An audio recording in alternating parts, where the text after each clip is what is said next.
Nous vous aidons donc à comprendre tous les sujets d'actualité. À la une politique, la nouvelle opération de vaccination accélérée annoncée contre la Covid-19 a été effectivement lancée ce lundi en Guinée face à l'apparition du variant Omicron.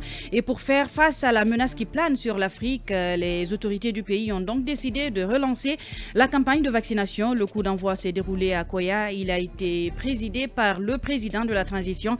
Et à ses côtés, le Premier ministre, le ministre de la Santé et plusieurs membres du gouvernement. Cette campagne va durer 35 jours. Selon le plan global, en tout cas, le nombre de vaccins disponibles est de 2 500 000 doses.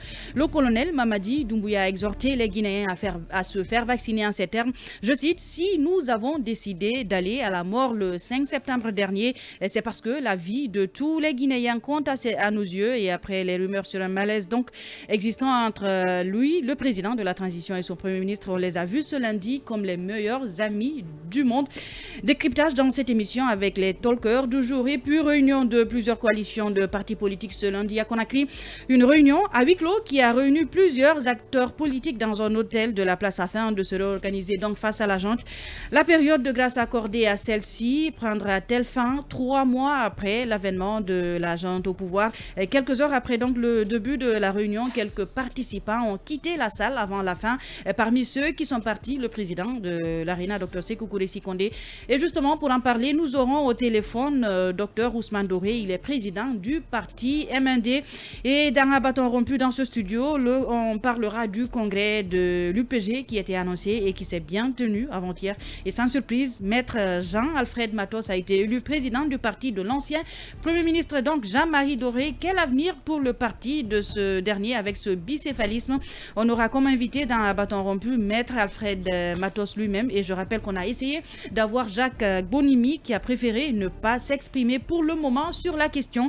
Et comme tous les soirs en fin d'émission, nous ouvrons l'antenne pour vous permettre de vous exprimer sur une actualité du jour. Et ce soir, nous parlerons de la campagne de vaccination accélérée qui a été lancée ce lundi dans la préfecture de Koya. Encore bonsoir et bienvenue à tous. À tous de nous faire confiance, nous sommes ensemble jusqu'aux portes de 18h au compte de cette émission Talk Politique. Je le disais en début de cette émission, Alpha, la nouvelle opération de vaccination accélérée contre la Covid-19 a donc été effectivement lancée ce lundi. C'est face à l'apparition du variant Omicron et pour faire face à la menace qui plane sur l'Afrique que les autorités du pays ont donc décidé de relancer la campagne de vaccination contre le Covid-19. On s'en rappelle, les agents vaccinateurs qui étaient en grève depuis quelques jours en tout cas, parce qu'ils n'avaient pas perçu leur prime depuis plus de 3 mois, oui. Qu'est-ce que ça vous dit ça? Oui, je pense que c'est une bonne chose parce que le mal, il est toujours là, il persiste. Et dans d'autres pays d'ailleurs, ils sont en train vraiment d'atteindre des sommets. Et voyez-vous un peu ces pays de l'Afrique australe, d'où est venu ce fameux variant Omicron qu'on ne connaissait pas encore, mais qui est en train de faire des ravages et qui est en train d'atteindre l'Europe. Donc je pense que c'est une très bonne chose que les autorités guinéennes décident de continuer le combat entamé par Dr Sakoba, même s'il est parti. Mais l'équipe de l'ANSS donc doit continuer en appui avec les nouvelles autorités pour justement préserver notre pays autant que faire se peut contre ce mal quand même qui est en train de se propager lentement mais sûrement, un peu comme une pieuvre aux tentacules infinis, donc qui est en train d'étendre ses tentacules un peu partout et qui risque d'abord de jouer sur beaucoup d'autres activités. Voyez-vous un peu aujourd'hui la Coupe d'Afrique des Nations de football justement prévue au Cameroun, on ne sait jamais, elle pourrait être reportée parce que le président de la FIFA, Gianni Infantino, est en train justement de manœuvrer d'annulation. Il y en a qui parlent d'annulation, il y en a qui s'ils le font, parlent de report au Covid.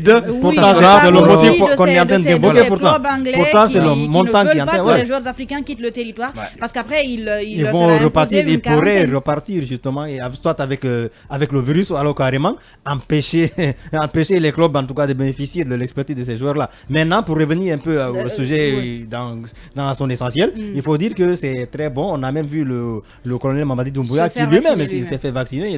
Il a fait un peu cette expérience. Donc on attend de voir si ces millions de vaccins annoncés vont en tout cas pouvoir... en tout, 2 500 000 vaccins. Voilà, doses de vaccins qui vont être administrés. On espère que ça pourra freiner l'évolution de la maladie parce qu'on n'avait pas quand même atteint un seuil important dans le cadre de la vaccination dans notre pays. Lincoln, on avait plusieurs fois ici, on avait sonné l'alerte disant que la maladie était encore là, mais les gens avaient carrément laissé tomber les mesures de distanciation sociale. Toutes les mesures barrières avaient été foulées au sol. Même parfois par les autorités. On n'en parle même pas. Parce qu'on voyait tout le temps à la télé et personne ne portait ni de masque, il n'y avait pas de lavage des mains. Et dans les transports en commun, c'était encore pire. On avait comme impression que l'ancien président était parti avec, la maladie. Avec la maladie. Et pourtant, cette maladie, elle est mondiale. C'est pourquoi on avait dit aux gens de faire beaucoup attention, de ne pas confondre peut-être vitesse et précipitation. Même si aujourd'hui le pays est pacifié, mais ça ne veut pas dire que le pays est débarrassé de Covid.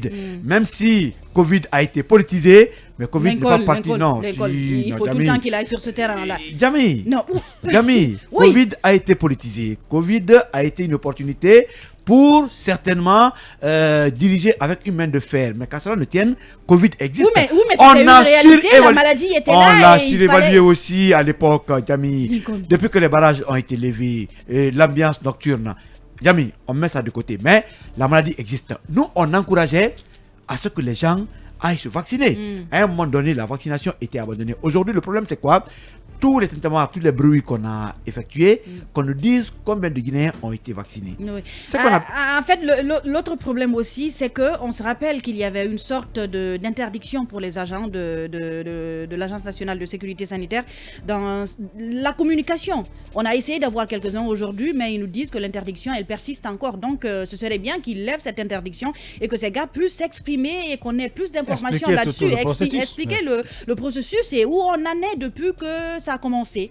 Ils peuvent ne pas parler. C'est un appel qu'on leur fait. Ils peuvent ne pas parler, mais les gens parleront. C'est pourquoi on dit, sans information, la confusion s'installe. Ce serait bien qu'on ait des spécialistes. Oui, mais puisque eux, ils ne parlent pas, les gens vont spéculer et ils ne diront pas. C'est important de dire qu'ils ne parlent pas parce qu'ils ne veulent pas parler, mais parce qu'on leur a imposé une sorte d'interdiction et qu'ils ne peuvent pas parler. Mais celui qui a imposé cette interdiction n'est pas en train quand même de rendre service à la nation. C'est ça aussi la réalité. C'est pourquoi je dis qu'ils parlent ou qu'ils ne parlent pas, les spéculations vont prendre le terrain. Et finalement, ils seront obligés de sortir de leur comment dirais-je, cachotto pour certainement et dire quelque chose après. Mais aujourd'hui, c'est qu'il faut encourager. Il faut que l'État achète assez de vaccins.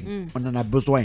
Moi, je voudrais qu'on dise que la moitié des Guinéens au moins est vacciné, ou tous les Guinéens sont vaccinés, c'est le meilleur abri possible. Ça, c'est en dehors de tout ce qu'on peut peut-être dire en termes de propagande, ainsi de suite. Parce que dans notre pays, il y a même des doses de rappel qui sont en train d'être faites. Mais aujourd'hui, il faut qu'il y ait cette troisième dose. Moi, je prends un exemple. Oui, mais bien sûr, en Europe aujourd'hui, la troisième dose est déjà donnée. Les enfants de moins de 11 ans sont en train de prendre du vaccin. Moi, j'ai pris Sinopharm il y a plus de 6 mois.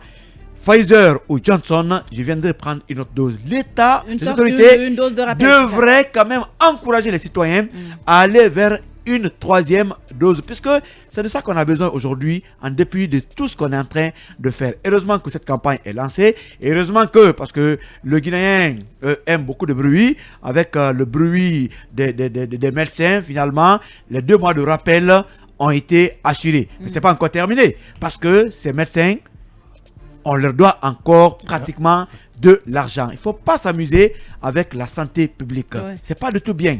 Donc, une fois de plus encore, il faut qu'il y ait des communications. Et vous savez, à un moment donné, les Guinéens étaient réticents par rapport à la vaccination. La campagne a porté fruit. Au moment où les gens sont engagés à se faire vacciner, les vaccins se faisaient rares. On ne payait plus pratiquement les agents vaccinateurs. Les centres étaient fermés. Et aujourd'hui, les gens sont tellement volontaires d'aller se faire vacciner, mais l'engouement a été cassé parce que ces médecins aussi pratiquement étaient un peu à la touche. Une fois de plus encore, c'est pour cela qu'il est important d'informer et de faire une sorte de sensibilisation. Voilà. On veut beaucoup de vaccins pour que les citoyens aillent se vacciner, qu'ils encouragent même donc la troisième dose. 2 500 000 à ton avis, c'est pas suffisant? 2 500 000 doses, c'est bien, mais si on a aussi plus que ça, c'est encore meilleur. Parce qu'il n'y a pas que 2 500 000. Les Guinéens ne sont pas 2 500 000 en termes de population. On est jusqu'à 8 millions, 10 millions. Même si on a 8 millions de doses. Sachant qu'il y a au moins et qu'on doit avoir au moins deux doses. Il y en a qui n'en ont pas encore même une. Il y a des gens qui ont pris une dose, qui ont fait plus d'1 mois, 2 mois, sans avoir la dose supplémentaire. Aujourd'hui, quel est le sort de ceci? Ils doivent reprendre ou qu'est-ce qui doit être fait médicalement? Ça doit nous être expliqué. Il y a beaucoup d'interrogations. Franchement, on veut des vaccins, non on veut rien, on veut se faire vacciner, on veut mettre à l'abri de la maladie. Les autorités, assurez-nous ça. C'est facile, en français facile aussi, et le message doit passer facilement. Et il y a un autre problème que je voudrais évoquer avant de donner la parole à Thierry Suleiman Lincoln. Il y a aussi cette histoire de faux passeport vaccinal. Oui, non, c'est une réalité. En fait, on le sait, c'est pas qu'en Guinée, parce que même en France ou dans d'autres pays occidentaux, les gens font la dénonciation parfois, ils déboursent au moins 100 à 200 euros pour l'avoir. Et ici, c'est pareil. Il y en a qui déboursent de l'argent aussi, 100 000 ou un peu plus pour avoir un faux passeport. Ils ne sont jamais fait vacciner, mais oui. Ça veut dire que ce sont des dangers qui circulent là. Il y en a pleinement. Vous savez que la Guinée, c'est vrai, même si ailleurs ça existe, mais nous sommes dans un pays de faux. Et parfois, ce sont les autorités même qui encouragent ces situations. Il y en a plein aujourd'hui. Il faut qu'on renforce pratiquement ce qu'on appelle le contrôle. La plupart des gens qui détiennent des cartes vaccinales, ces cartes sont purement fausses. On le fait pour tromper. Mais ces personnes pensent tromper les autorités. Et se trompent elles-mêmes. Cette maladie, c'est une réalité. C'est un phénomène mondial. C'est une pandémie. Donc quand on dit pandémie, il n'y a rien à dire. Ça veut dire que personne n'est pratiquement à l'abri. Et il faut prendre des mesures en amont pour aller contre ces fossoyeurs, parce que c'est des fossoyeurs. C'est pas sérieux quand même, mais ça existe et les gens font de ça aujourd'hui, en tout cas, une sorte d'emploi pour remplir pratiquement leurs poches. Rapidement, Thierry Suleiman, alors cette campagne de vaccination accélérée qui a été lancée ce lundi donc par le président de la transition, est-ce qu'en quelque sorte elle ne vient pas démentir Dr Sakoba Keïta qui avait annoncé une probable fin de l'épidémie en novembre dernier, et là on peut dire maintenant, parce qu'on est en décembre. C'est tout le contraire, Djamila. D'accord. Vous savez, Sakoba, on peut lui reprocher peut-être tous les défauts du monde, mais c'est quelqu'un qui a fait montre de compétences et de professionnalisme dans son la domaine. gestion des épidémies, c'est ça. Il avait annoncé justement la fin de l'épidémie. Une probable fin. Oui, justement. Dans un contexte, c'est-à-dire dans ce contexte, il n'y avait pas l'Omicron, le nouveau. Finalement, il y a tellement de mutations de ce virus que personne ne contrôle plus. Il n'y avait pas cette mutation. L'autre chose, c'est qu'il n'y avait pas de perturbation en vue dans la campagne qui avait été initiée, la campagne de vaccination qui avait été initiée. Vous savez que c'est vrai que la prise du pouvoir par le colonel Doumbouya à, disons, épargner les Guinéens dans notre problème. Mais au niveau de la santé, particulièrement au niveau de la lutte contre la Covid, ça a instauré une sorte de pagaille qui ne dit pas son nom. Parce que c'est pratiquement toutes les mesures barrières qui ont été foulées au sol. Oui, laissées aux oubliettes. Derrière, c'est la campagne de vaccination qui a été négligée, perturbée même, parce que les agents n'ont pas été payés du fait que des comptes sont annoncés gelés, alors que le ministre de l'économie, en tout cas dans un échange au niveau des membres du gouvernement, le ministre de l'économie avait précisé que le secteur de la santé n'était pas concerné par ce gel. Donc il y a eu une sorte de cacophonie qui a fait que finalement on a arrêté la campagne de vaccination et derrière il y a des vaccins qui sont périmés et voilà, maintenant on assiste à une relance. Donc moi je crois que disons que plus tard, disons mieux vaut tard que jamais, mais le colonel Doumbouya et son gouvernement, ils doivent prendre toutes les mesures pour que cette relance ne soit pas juste une opération de com, mais que les mesures concrètes soient prises pour que le travail de fond qui devrait se faire d'abord pour rattraper le temps perdu se fasse, sans compter que il y a un problème de ressources, il y a une mobilisation de ressources à faire parce que la Guinée fait partie des pays pauvres qui n'ont pas la possibilité de se doter comme les pays puissants de tous les vaccins. Il faut qu'on négocie des dons, il faut qu'on en achète. Oui, mais justement, voilà, exactement, on a acheté beaucoup de nos vaccins. On en a acheté, mais on a perdu beaucoup qui sont pourris. Oui, donc, avec la situation politique. Donc il faut nécessairement revoir les choses de ce point de vue, savoir que, voilà, c'est vrai, les militaires, comme il l'a dit à Koya, ils ont pris le risque d'aller prendre le pouvoir, mais prendre le pouvoir c'est une chose, le gérer c'est autre chose. Là on veut les voir à la gestion des affaires, on veut les voir à l'œuvre. Donc on les félicite, on les a beaucoup applaudis pour la prise du pouvoir, mais la gestion c'est autre chose. Justement, Thierno, tu parlais tout de suite d'une sorte d'opération de com. On a vu le président de la transition et son premier ministre cet après-midi, pratiquement comme les meilleurs amis du monde. Est-ce que ça veut dire que la colère du PM est passée? Ils ont dû peut-être s'expliquer entre eux et se sont dit tous les deux qu'ils n'ont pas intérêt à ce que la brouille s'installe, et je crois que moi je crois que c'est tout à fait normal que cela arrive, parce que tous les deux ils n'ont plutôt qu'à perdre si cela arrivait.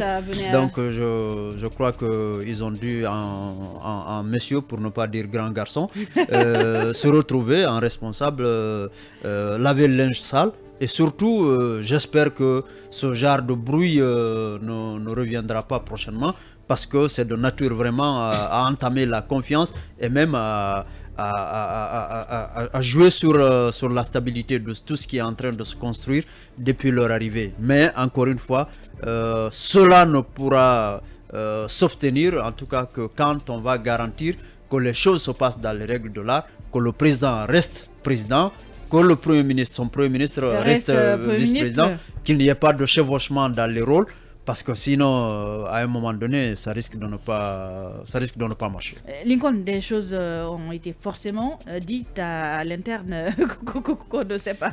Oui, mais forcément. Et c'est pourquoi moi j'ai aimé ces derniers temps la réaction du Premier ministre, parce qu'en dansant avec un aveugle, il faut le piétiner pour lui dire que tu n'es pas seul. C'est ce qui s'est passé.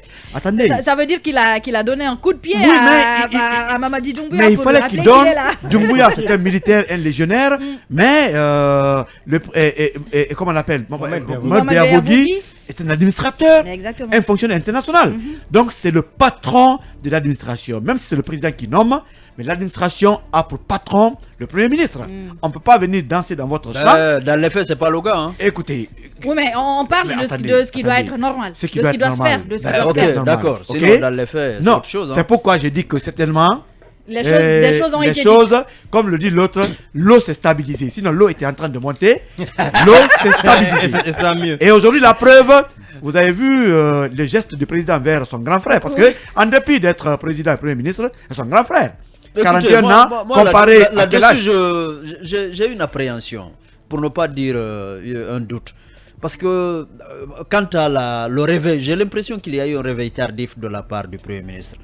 Parce que... Thierno, on revient tout de suite. Mieux vaut tard que jamais. Réveil tardif. Mieux vaut tard que jamais. C'est ainsi donc, on n'est qu'à 3 mois. Qu'on va à la pause, on vous retrouve tout de suite pour décrypter ce sujet d'actualité. Restez avec nous.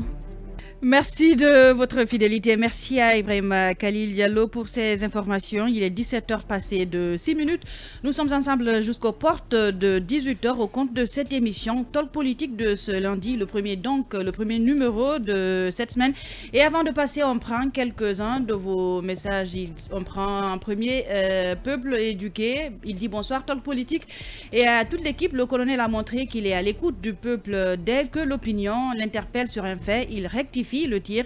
De passage, salue le chroniqueur de Mirador, Akumba Diallo. J'espère qu'il vous écoute et qu'il vous dit également bonsoir. Et Lama Bank Diallo qui dit bonsoir les talkers. C'est un bel exemple que nos autorités dirigées par le colonel Mamadi Doumbouya viennent de nous montrer. L'image du colonel et du PM nous dit qu'on s'était lancé sur un faux débat. Je voudrais savoir si c'est la troisième dose que le colonel a prise aujourd'hui ou bien il n'avait pas encore pris son vaccin. C'est Lama Bank. Merci de votre fidélité. Et Al-Hussein Touleb qui dit Bonjour Lincoln et Adjamila. Ce que le colonel a fait est une preuve de courage et de détermination. Il est devant quand il s'agit de la République. Le peuple dans son ensemble doit accompagner le président Doumbouya afin que cette transition soit la dernière. Allez mon colonel, l'allure est jusque-là bonne. Al-Hussein Toulel depuis Kamsaré, le troisième et justement l'avant dernier. Il nous dit, c'est Habib Horekou Bisso qui dit bonsoir, salut la radio 2.0, salut Jamila et à tous les talkers de cet après-midi. Au fait, vous faites bien de rappeler aux Guinéens que la Covid-19 est toujours là à nos côtés. Donc, il faut que l'État renforce sa communication et fasse des sensibilisations pour que la population accepte de se faire vacciner contre ce virus devenu commandant du monde. Sinon, on risque gros. C'est Habib Horekoubi, l'enfant de Dingirai depuis Kankan, Nabaya.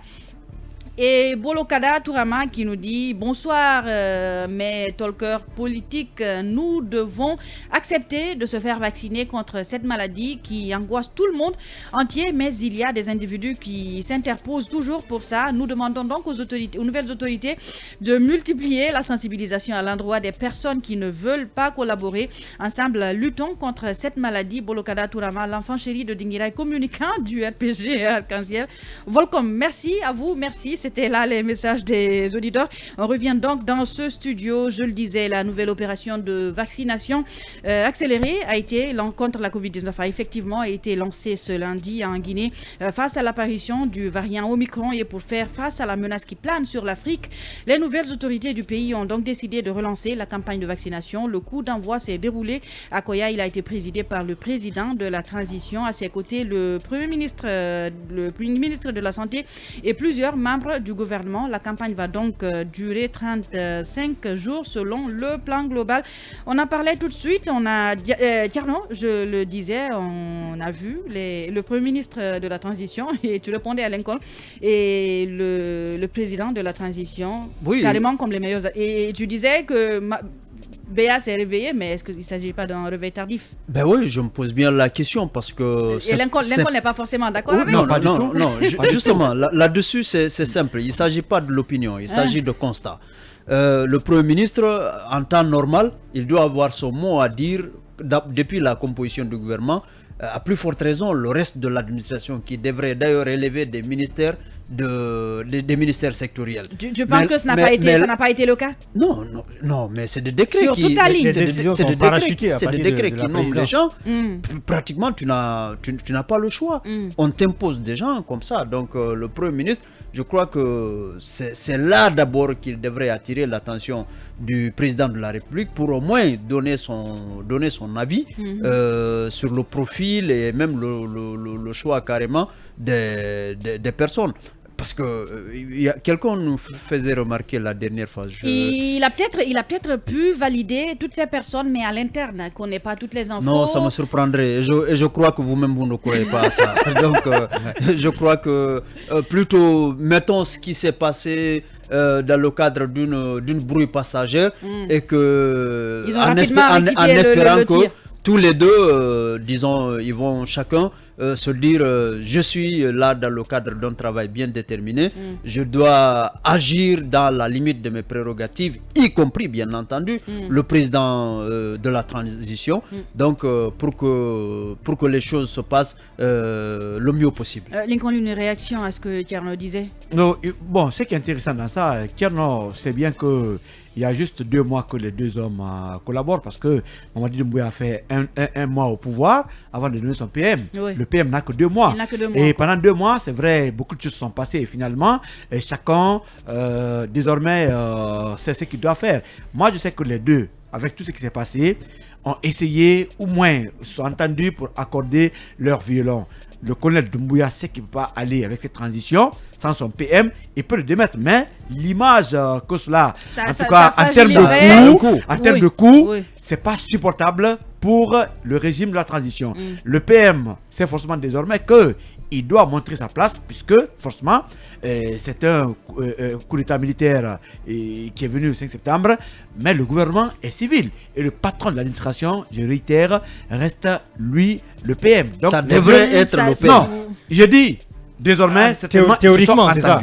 Théoriquement, ça doit marcher ainsi. Mais n'oubliez pas que ce pays, il y a toujours un troisième larron. C'est qui ce troisième larron? Il y a des gens aujourd'hui qui n'ont pas intérêt à ce que le président s'entende avec son PM. Ah bon? Parce que, oui, ça c'est le CNRD. Qui compose le CNRD? On n'a pas la composition. Vous avez vu des communiqués sans signature.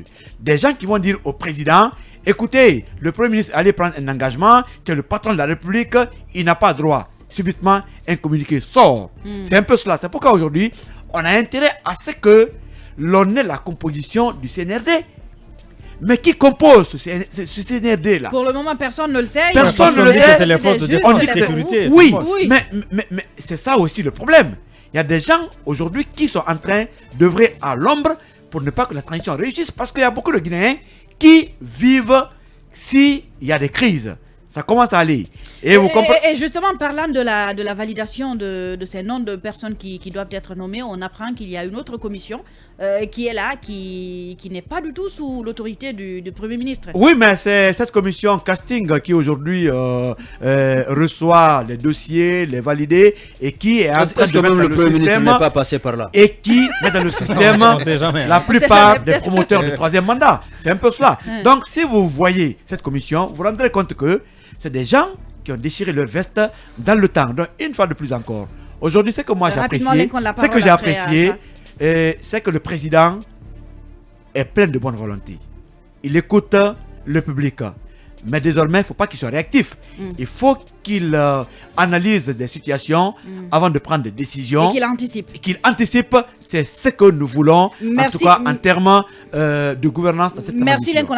Rapidement, je dirais que le nuage est passé. À un moment donné, on a vécu quand même une situation assez difficile. Le tourbillon. Le tourbillon, il est passé, on va dire ça comme ça. Maintenant, il appartient à chacun de eux sa partition, parce qu'après tout, il est question du pays. Il est question de la Guinée qui doit être placée au-dessus de tous les intérêts partisans et individuels pour justement pouvoir permettre à la Guinée vraiment de sortir de cette transition. Vous savez, je l'ai dit ici il n'y a pas longtemps, une transition dirigée par des militaires. De bien sortir. Oui, de sortir par la grande porte, bien évidemment. Donc c'est assez compliqué à un moment donné un gouvernement civil avec des militaires qui sont aux commandes. C'est pas toujours évident la cohabitation. Voilà, mais ça fait partie, c'est inhérent à toute relation, c'est inhérent à la nature humaine. Mais voilà, on a intérêt quand même à ce qu'on gère cette parenthèse-là de façon professionnelle, entre guillemets, pour qu'on puisse, n'est-ce pas, sortir de l'ornière. Merci Afa, et merci à tous les trois. Et justement, comme annoncé, on a au téléphone Dr Ousmane Doré. Il est président du parti MND et on parle de cette réunion de plusieurs coalitions de partis politiques ce lundi même à Conakry. Une réunion à huis clos qui a réuni plusieurs acteurs politiques dans un hôtel de la place. Est-ce qu'on peut dire que la période de grâce accordée à la junte au pouvoir prend fin 3 mois après l'avènement de cette dernière au pouvoir? On va lui poser la question. Il est au téléphone. Bonsoir, monsieur Doré. Oui, bonsoir. On apprend qu'une réunion s'est tenue ce lundi matin, une réunion des acteurs politiques. Quel était le but de cette réunion? La presse n'y était pas, on y était, mais on n'a pas suivi ce qui s'est passé parce que c'était une réunion à huis clos. Dites-nous ce qui s'y est passé. Et il y avait qui et qui surtout? Oui, tout à fait. Il y avait l'ensemble des participants des coalitions qui, depuis le 18 novembre, avaient engagé une série de rencontres pour pouvoir sceller l'union de la classe politique dans cette période de transition. Donc la participation était totale. Bien entendu que certains partis ont dû s'excuser, mais dans l'ensemble, tout le monde était là. C'était la suite logique de ces différentes rencontres que nous avons eues, comme je vous l'ai dit, depuis novembre, pour pouvoir essentiellement créer un rassemblement, une plateforme des partis politiques en vue de peser dans cette transition.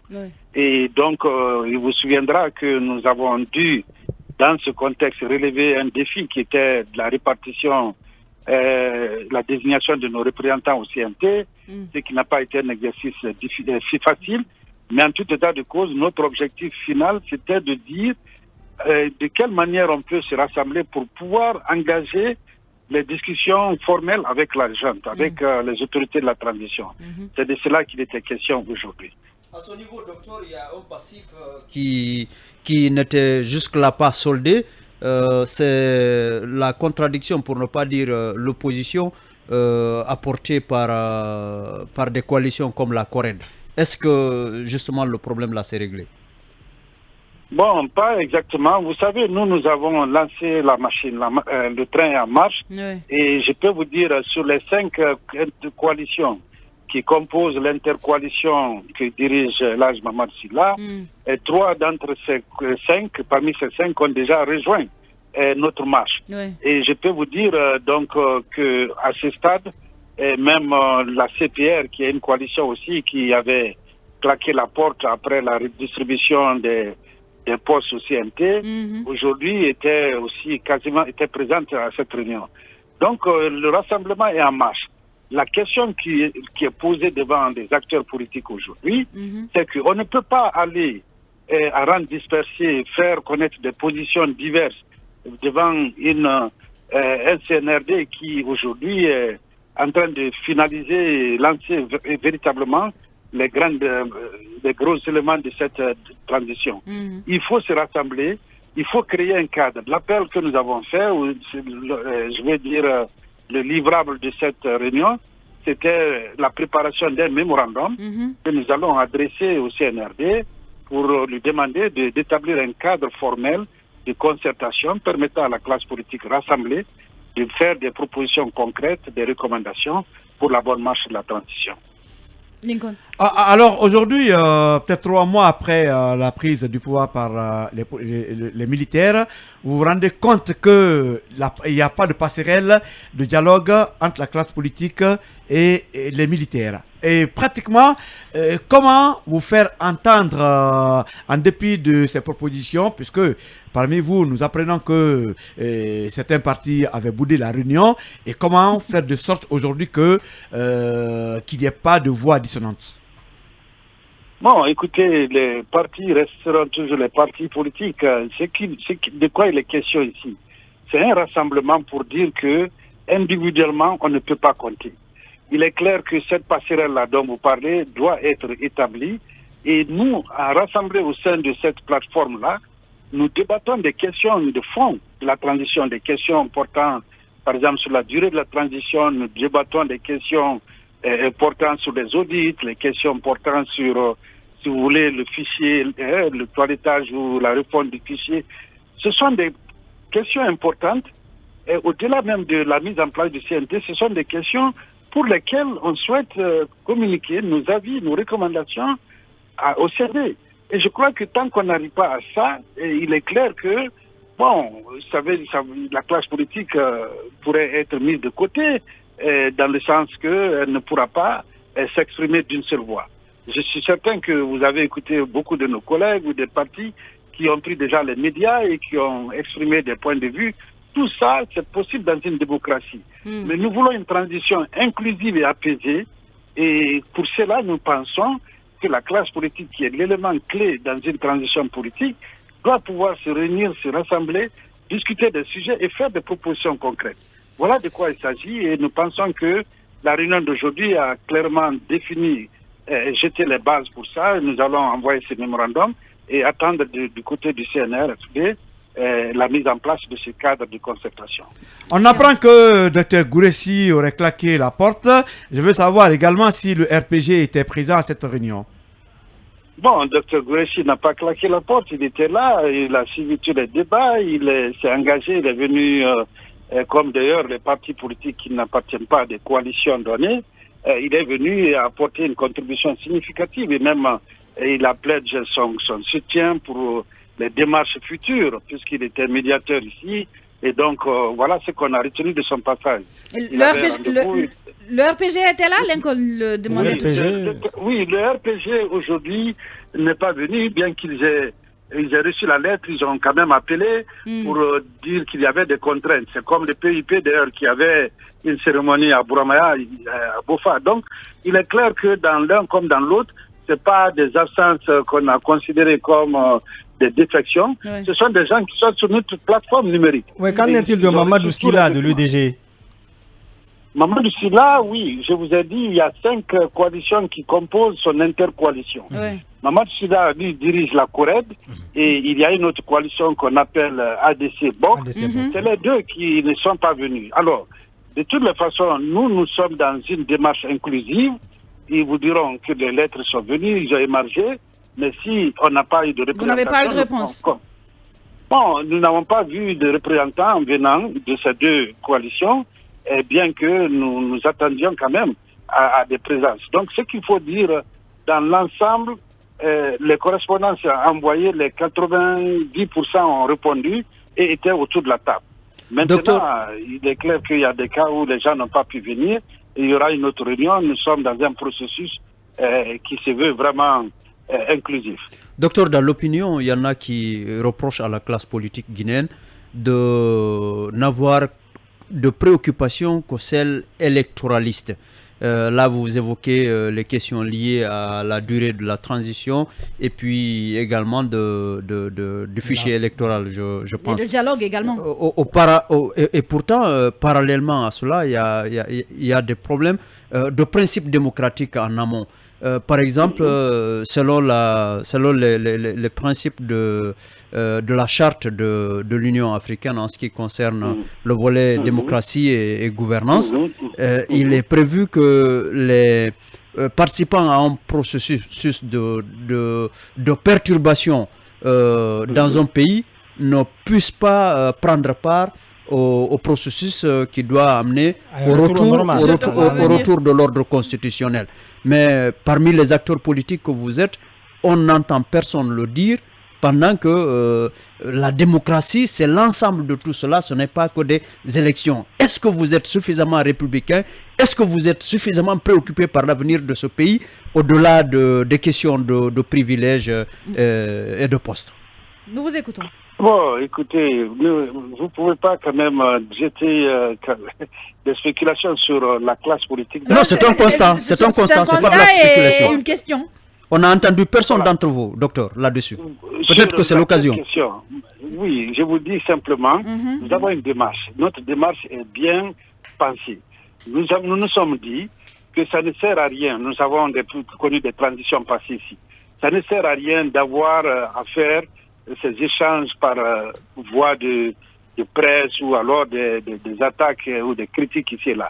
Nous voulons le cadre formel. Et comme je vous l'ai dit, si toute la classe politique est regroupée, nous débattons là, il y en a qui sont pour des sujets électoraux, il y en a qui pensent qu'il faut aller vite, il y en a qui pensent qu'effectivement, il y a des questions de fond que l'on doit pouvoir tacler. Nous n'occultons pas les grands principes de gouvernance édicté par l'Union africaine. Vous verrez notre déclaration d'aujourd'hui, c'est clairement indiqué là-dedans.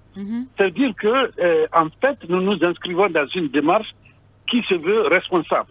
Et il est clair que 181 partis dans un pays, au moment où il y a une transition qui se déroule, si on n'est pas regroupé, vous-même, vous serez les premiers de la presse à dire que voilà, c'est la classe politique qui est responsable de tous les problèmes du pays. Nous voulons être organisés. Tout le monde rentrera dans cette marche, nous espérons, puisqu'on n'a plus de gâteaux à redistribuer, que ce soit des places ou autres, nous sommes dans une optique d'avoir une transition apaisée qui aboutisse à des élections libres, transparentes et crédibles. Voilà l'objectif final. Et justement, est-ce que vous êtes confiant, parce que ce sont quand même des partis protagonistes qui ont été adversaires et depuis un très bon moment, et qui n'ont pas réussi à s'entendre sur un certain nombre de questions. Est-ce que cette fois-ci, vous êtes confiant? Oui, bien sûr. Tous les acteurs politiques parleront de la même voix. Bon, nous ne disons pas que les acteurs politiques n'ont pas de voix discordantes sur des sujets. L'idée, c'est d'avoir à harmoniser des positions. Je vais vous dire, vous avez parlé des partis qui ne se parlaient pas ici ou qui étaient clairement opposés, les grands partis comme le FDG, l'ANAD et le RPG, ses alliés, aujourd'hui se retrouvent autour de la même table. Nous sommes sûrs d'une chose, c'est que les gens ont compris qu'aujourd'hui, on n'est pas des adversaires. Les acteurs politiques doivent être des partenaires pour accompagner cette transition. Au terme de laquelle transition, il y a des élections auxquelles les partis politiques ne prendront pas. Donc il est clair que aujourd'hui, indépendamment de nos différences idéologiques même, ou même de stratégies électorales, aujourd'hui, l'idée qu'on a véhiculée et qui a fait que tout le monde vient autour de la table, c'est de dire que ce qu'on a toujours dit que l'exposition guinéenne ou la classe politique guinéenne est la plus bête en Afrique, ça c'est des idées mal conçues. Voilà. Docteur, nous pensons qu'il y a des responsables, on peut définir, à peser dans cette transition pour faire qu'elle soit une transition très réussie pour le pays. Justement, une transition réussie, docteur, c'est le souhait de nous tous. Mais il se trouve qu'il y a la gestion de la transition de fin des années 2000 qui s'est soldée par une situation pas reluisante quant à la gestion des affaires du pays. Sur le plan des finances, par exemple, les résultats n'étaient pas du tout bons. Qu'est-ce que vous faites en plus du retour à l'ordre constitutionnel? Qu'est-ce que vous faites pour ne pas que la gestion, cette fois-ci, soit aussi catastrophique et donc soit un héritage lourd à porter? Qu'elle réussisse à nommer. Oui. Bon, vous savez, on doit arriver à cela. D'abord, il faut des réformes institutionnelles très profondes. C'est-à-dire que, bien sûr, en 2010, il y a eu vraiment une constitution et tout ça, mais on était toujours dans un régime présidentiel très fort qui a fait qu'on n'a même pas veillé sur l'équilibre des pouvoirs entre les différents... Voilà, et ça fait que quelqu'un est arrivé à certainement instrumentaliser tout ce qui était autour. Nous pensons qu'il est possible d'avoir une situation, d'abord à travers les discussions qui auront lieu au niveau du CNT, nous avons nos représentants, c'est de nous assurer que plus jamais le pouvoir ne soit hyper présidentiel dans ce pays. Merci à vous. Il faudra aussi des contrepoids, oui, des contrepoids aussi au pouvoir. Oui. Oui, merci. Merci en tout cas à vous, docteur Ousmane Doré. Il faut qu'on rentre dans tel pour les informations. On revient dans cette émission. Merci d'avoir répondu à nos questions. Merci de votre fidélité à FIM FM. Vous êtes dans Talk Politique et nous sommes ensemble jusqu'aux portes de 18h au compte de cette émission. Avant de redonner la parole aux talkers, on prend quelques-uns de vos messages de peut-être Tiernoba, mon Nénémou, qui nous dit bonsoir à tous. Avoir je sais pas ce que ça dit, entre le boss et le PM Akoya, j'espère que ce dernier a réussi à se faire respecter et qu'on ne verra plus ces cacophonies à l'avenir. Par ailleurs, c'est qui le CNRD, qui compose cette commission, qui recrute, qui a rédigé la charte de la transition et quel est le chronogramme de cette transition? Depuis 3 mois, j'ai plus de questions que de réponses. Et là-dessus, je pense que vous n'êtes pas seul. Il y a tout le monde a pratiquement des questions et sans réponse. Bonsoir à Mathias Saoromou qui nous dit bonsoir à vous et à vos millions de téléspectateurs. Je veux qu'ils mettent en cause le président de la transition, le colonel Mamadi Doumbouya, sont dans l'exagération, je crois. Enfin, il dit ceux qui mettent en cause le président de la transition, le colonel Mamadi Doumbouya, sont dans l'exagération. Ce sujet est un faux débat. Il y a toujours des gens dans ce pays qui ne proposent rien dans le bon sens et ils contredisent toujours les idées d'autrui. Merci. En tout cas, c'est le dernier message. Et je rappelle qu'on aura comme invité dans cette émission, en tout cas, c'est lui qui a annoncé et il nous dit qu'il arrive. Maître Alfred Matos qui avait annoncé un congrès, qui avait fait appeler un congrès de l'UPG. Il s'est tenu avant-hier et sans surprise, il a donc été élu président du parti de l'ancien Premier ministre Jean-Marie Doré. Quel avenir donc pour le parti avec ce bicéphalisme? Parce que on le sait bien, Jacques Gonimi, lui aussi, se dit président de ce parti politique. On a essayé d'avoir sa version, mais il préfère ne pas s'exprimer. Et avant on va attendre son arrivée dans cette émission. Sinon, je redonne la parole à Thierno Souleymane. On parlait de cette réunion, de ces coalitions de partis politiques. Oui, justement. On a entendu Dr Ousmane Doré, une réaction à ce qu'il a dit. Là aussi, c'est comme une sorte de réveil tardif, parce que... J'ai l'impression que cette expression... Oui, justement, vous savez, la chute d'Alpha Condé a tellement agréablement surpris les gens que tout le monde a oublié que d'accord, Alpha Condé est parti, mais ensuite il faut que le processus continue, il faut que le pays continue à avancer et cela passe nécessairement par la gestion de la transition, mais on a vu que tout le monde est resté les bras croisés en spectateur en train de regarder le colonel Doumbouya faire, y compris ceux qui ont pour vocation de conquérir et de gérer le pays politiquement parlant. Donc ça veut dire que ils ont laissé le processus se dérouler jusqu'au moment où ils se rendent compte que peut-être que tous les aspects sont en train de leur échapper. Oui, mais Thierno, on n'est qu'à 3 mois du début de cette transition. C'est pas tardif, ça. En 3 mois, on ne sait rien de la transition. Attention. Oui, mais on a un gouvernement. Ben ouais, un gouvernement. Un gouvernement qui fait quoi? Les choses sont en train de se faire progressivement. Non, attendez. Les organes de la transition, disons le CNT, c'est un organe essentiel de la transition. Il n'est pas mis en place. Et d'ailleurs, pire, il a été annoncé que à lieu et place des 80 places, disponibles, il y a plutôt plus de 700 sollicitations. 81 places. Et les responsables de ce pays ne se sont pas gênés de vous dire qu'ils ont reçu plus de 700 dossiers pour 81 places. Est-ce qu'ils étaient obligés de prendre tous ces dossiers? Ça veut dire que les structures à la base qui devaient désigner ces personnes n'ont pas pu s'entendre, Thierno. C'est ça la question.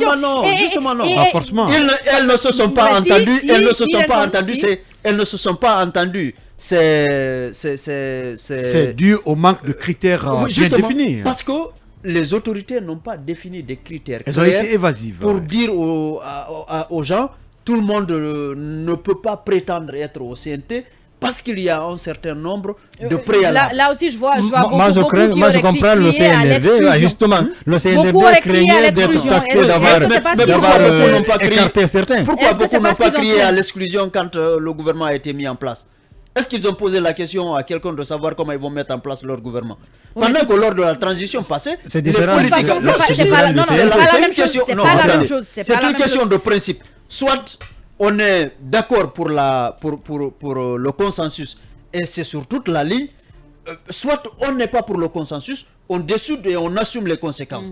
Pendant la transition passée, la discussion, enfin la deuxième tranche de la transition, parce que nous savons qu'il y en a eu deux. La première, Dadis avait fait un peu comme le colonel Doumbia, il a pris les choses, il a voulu faire, il a fait ce qu'il veut. Mais après, quand les choses se sont cassées la gueule, finalement, il y a eu une deuxième tranche de la transition et c'est en ce moment qu'il y a eu le consensus pour que tout le monde puisse participer aux discussions et à la délégation des gens qui soit vont partir au gouvernement ou au CNT. Là, le colonel, il a décidé qu'il décide de tout dès le départ. La charte, il n'a associé personne. Il a mis en place un gouvernement. Pourquoi il renvoie la patate chaude aux politiques et aux autres structures quand il s'agit de la mise en place du CNT? Est-ce que ce n'est pas un piège justement qui a été tendu aux Guinéens, je dirais même pas aux politiques et aux associations, justement parce que il sait que banalement, avec la légèreté qu'on connaît aux gens ici, tout le monde va se jeter, tomber à bras raccourcis sur les politiques pour dire c'est pas aux politiques attendez, est-ce que vous avez quel critère, quelle qualité pour dire à votre collègue Alpha qu'il ne doit pas faire ci, qu'il ne doit pas faire cela à la radio ici? Chacun a ses tâches bien définies. Si tout le monde, si on avait laissé tout le monde faire ce qu'il veut, est-ce qu'on aurait pu faire quelque chose? Moi, je pense que il revient au CNRD de créer des critères à partir du moment où il a décidé que c'est 81 places qui sont disponibles pour le CNT, c'est à lui et à lui seul de décider de la façon dont les gens vont être sélectionnés là-bas. Oui, je pense que vraiment le CNRD est entre le marteau et l'enclume dans cette situation-là. Et comme tu l'as dit tout à l'heure, le CNRD vraiment craignait d'être taxé d'avoir facilité l'exclusion et tout, parce que dès au début, eux-mêmes ils ont annoncé qu'il n'y aura pas d'exclusion. Donc c'est dans ce sens peut-être qu'ils n'ont pas voulu dégager des critères qui pourraient éliminer certains. Mais il appartenait aussi aux politiciens un peu de s'entendre, de chercher à se comprendre. Malheureusement, ce n'est pas le cas. Dès qu'on parle de place, qu'on parle de postes à partager, en règle générale, en Guinée, ça se passe toujours comme ça. Les hommes politiques, ils se pourlèchent les babines, ils sont toujours prêts à bondir vers le gâteau pour justement se le partager. Donc c'est un peu ça le problème. Aujourd'hui, on est devant ce blocage-là et c'est très dommage. C'est pas les hommes politiques qui gèrent ce pays actuellement, c'est le CNRD. Merci à tous les deux. On donne rapidement la parole à Lincoln avant de la passer à notre invité, maître Jean-Alfred Matos, qui vient de faire son rentrer dans ce studio. Lincoln, en réaction à ce qu'on a entendu tout de suite. De ce côté, le CNRD n'a pas du tout raison. La confusion au niveau du CNT, vraiment, je me dis que c'est fait sciemment. Je rejoins Kiernon. Par rapport au gouvernement, le choix, le CNRD a choisi le gouvernement, a mis des personnes qu'il voulait. Oui, mais pourquoi cette fois-ci... Est-ce que vous vouliez qu'il consulte tout le monde pour nommer un gouvernement? C'est pas pour consulter. C'est pas pour consulter. Je ne vous comprends pas. Écoutez, Yami, c'est simple par rapport au CNT. On aurait dégagé des critères pour que les gens envoient leur candidature. Mais si vous faites une ouverture générale, dire aux politiciens, faites ceci, c'est pour mélanger les politiciens. Et pourtant, ces politiciens, disons la vérité, ont été de très bonne foi depuis le coup d'État jusqu'à maintenant. C'est pourquoi on parle de réveil tardif. C'est pas tardif. Mieux vaut tard que jamais. Aujourd'hui, les politiciens se rendent compte que s'ils continuent à observer les militaires, finalement, ils seront peut-être taxés de tout. Et pendant ce temps, c'est pas eux le problème. Le vrai problème, c'est le CNT qui, je dis CNT, le CNRD qui, de ce côté, a créé la confusion une fois de plus encore. À leur place, aujourd'hui, en 2-3 jours, je peux mettre en place le CNT. Lincoln. Oui, mais pourquoi pas? En 2-3 jours. Mais pourquoi pas? T'es en train de rêver, là. Les politiciens ont fait leur choix, leurs candidats sont envoyés. Les autres structures dans ce pays, par exemple, je prends le cas sur les coordinations régionales. Les coordinations régionales, légalement reconnues dans ce pays, sont entendues. Mais les coordinations fabriquées par l'ancien régime ont aussi déposé leur candidature. Qu'est-ce qu'il y a lieu de faire? Vous les soutenez tranquillement, vous les mettez dehors. Il y a aujourd'hui des sociétés civiles, aussi fantômes, qui, après le dépôt des autres qui se sont battus, sont venus faire la même pagaille. Vous les soutenez. On sait qui est qui dans ce pays, qui s'est battu, qui est opportuniste. Tous les Guinéens, c'est-à-dire les 11 ans de règne d'Alpha Condé, ont permis de connaître tous les Guinéens. Aujourd'hui, Gami, on vous met président de la République, vous pouvez faire l'affaire parce que vous connaissez les bons Guinéens, vous connaissez les mauvais Guinéens. Pourquoi pas? Mais bien sûr, bien sûr. Moi, à la place de Doumbouya et autres, je fais l'affaire en un clin d'œil parce que je connais tout le monde. Merci. Il y a les malhonnêtes, il y a les honnêtes, il y a les profitables, il y a tout. Voilà. Ça existe dans tous les pays, c'est pas qu'en Guinée. Merci en tout cas à tous les trois. J'annonçais l'arrivée de maître Jean-Alfred...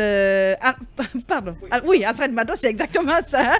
On lui a laissé le temps de souffler. Bonsoir maître Matos. C'est moi qui vous dis bonsoir et merci de l'invitation. C'est pas la première fois que j'assiste. Je viens à votre émission et je suis très heureux d'être parmi vous. Et là, vous êtes en retard.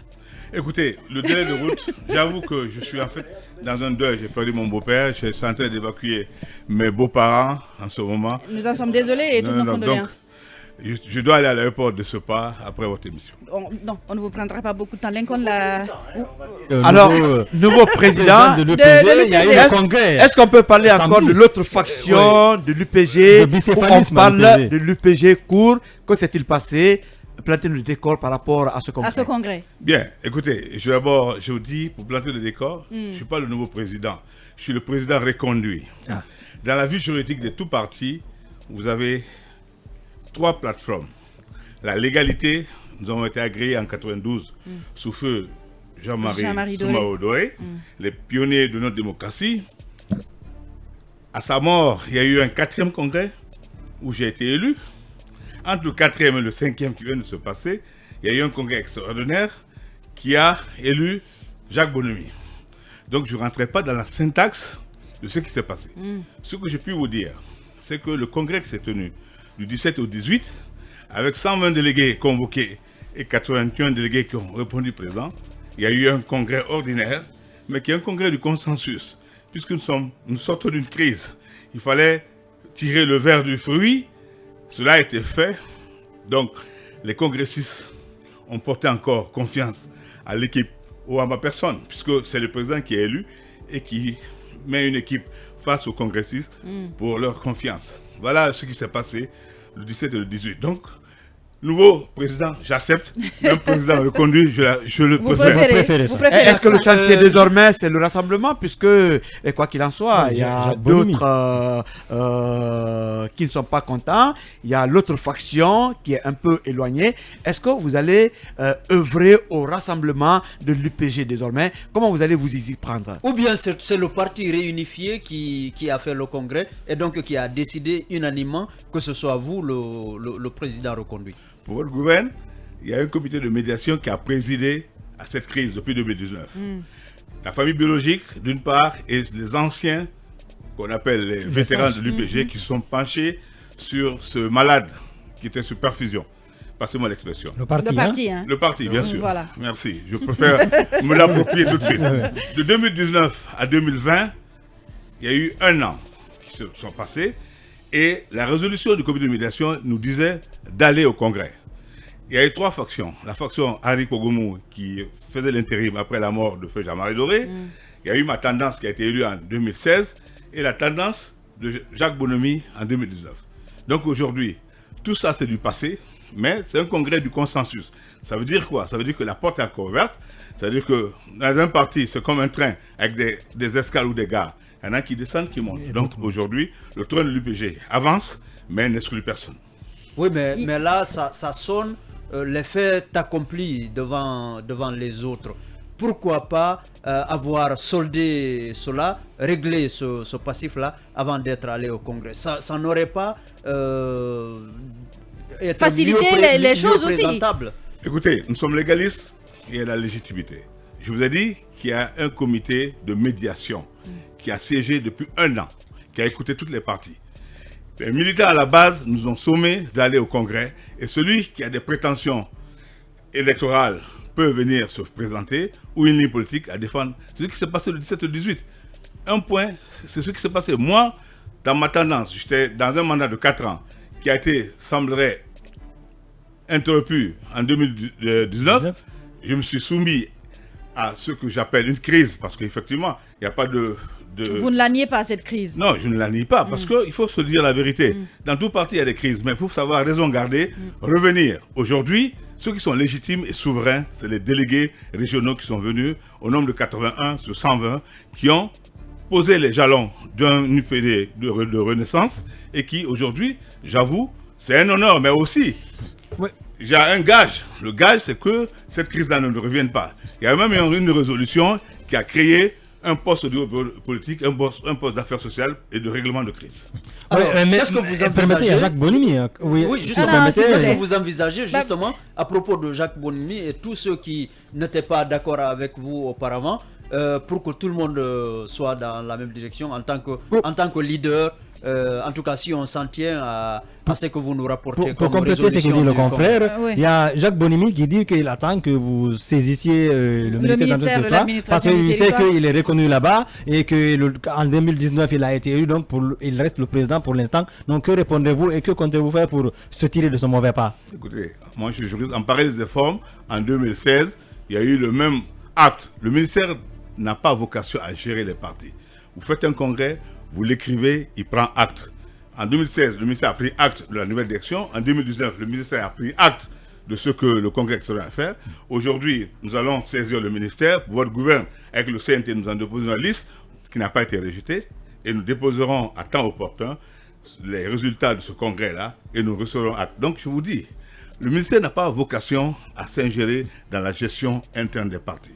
Le ministère supervise la légalité des textes fondamentaux qui régissent les partis. Oui, mais quand même avoir des documents de 2 factions différentes d'un parti politique, ça... Madame, je vous dis et je répète, je suis droit de mes bottes. Nous sommes au siège national. Demandez à Jacques Bonimi où est le nouveau siège.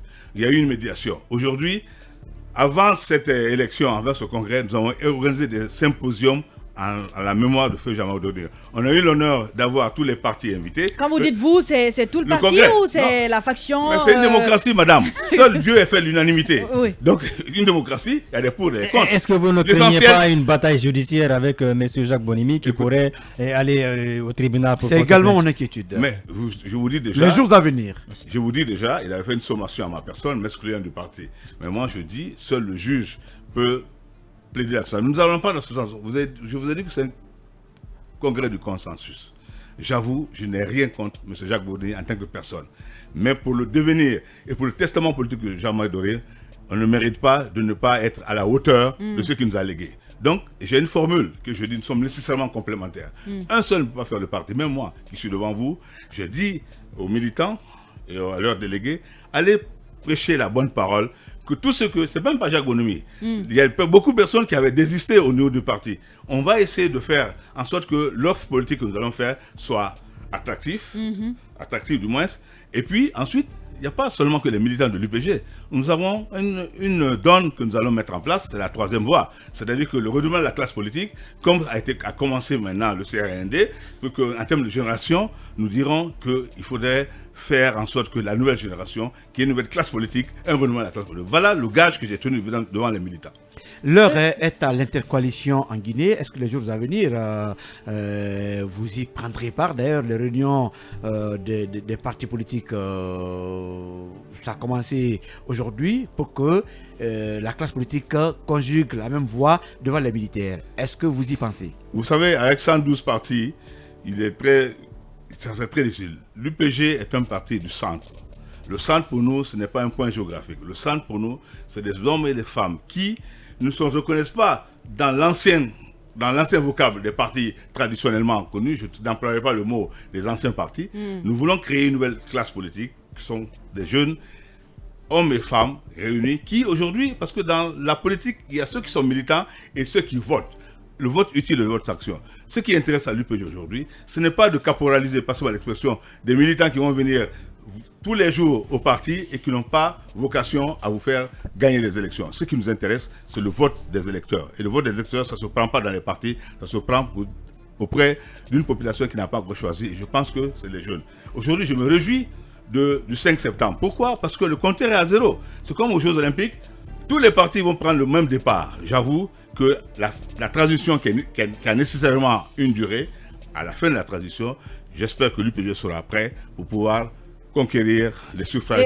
Vous parliez tout de suite du renouvellement de la classe politique. Vous non plus, vous n'êtes pas tout jeune. Hein. Mais écoutez, est-ce que ce n'aurait pas été bien que vous décidiez de présenter quelqu'un de plus jeune? Dans la démocratie... Et que vous ne soyez pas candidat pour être président de l'UPG.